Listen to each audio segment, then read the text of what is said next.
एक छोटे और शांतिपूर्ण गांव में रमेश नाम का एक गरीब लेकिन बहुत बहादुर लड़का रहता था।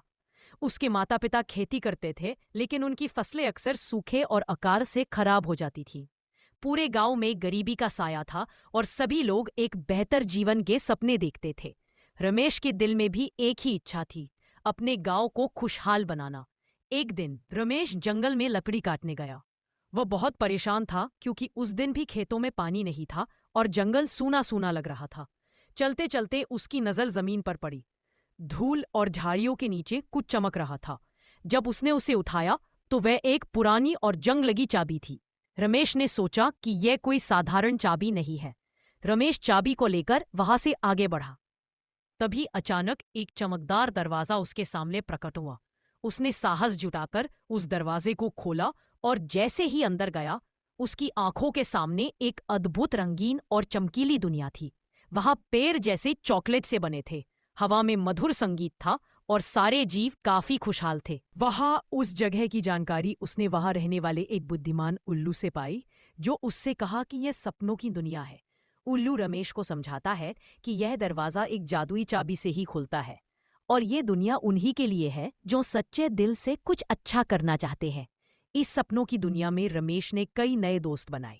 सबसे खास था एक प्यारा खरगोश जो हमेशा हंसता रहता था और कठिन समय में हिम्मत देता था। रमेश, उल्लू और खरगोश मिलकर अपने गांव को बचाने के उपाय खोजने लगे।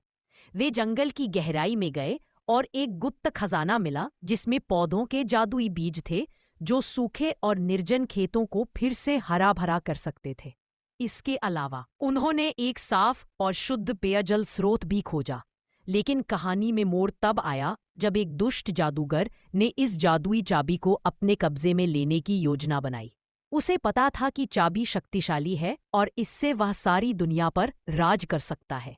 जादूगर ने कई जाल बिछाए और रमेश और उसके दोस्तों को फंसाने की कोशिश की। रमेश और उसके मित्रों ने मिलकर चालाकी से जादूगर की सभी योजनाओं को नाकाम किया। कई बार वे खतरे में पड़े, मगर उनकी दोस्ती और हिम्मत ने उनका साथ नहीं छोड़ा। अंत में उन्होंने एक बड़ी लड़ाई में जादूगर को हराया और चाबी को सुरक्षित रखा। रमेश ने सपनों की दुनिया से मिले जादुई बीज और पेयजल स्रोत को अपने गांव में लाकर खेती और पेयजल प्रणाली को बेहतर बना दिया। गांव वालों ने मिलकर मेहनत की और धीरे धीरे उनके खेत हरे भरे हो गए। तो गांव में खुशहाली लौट आई। अब वहां कोई भूखा नहीं था और बच्चे खुशी से खेलते थे। रमेश को अपने तरीके से अपनी आत्मा की सच्चाई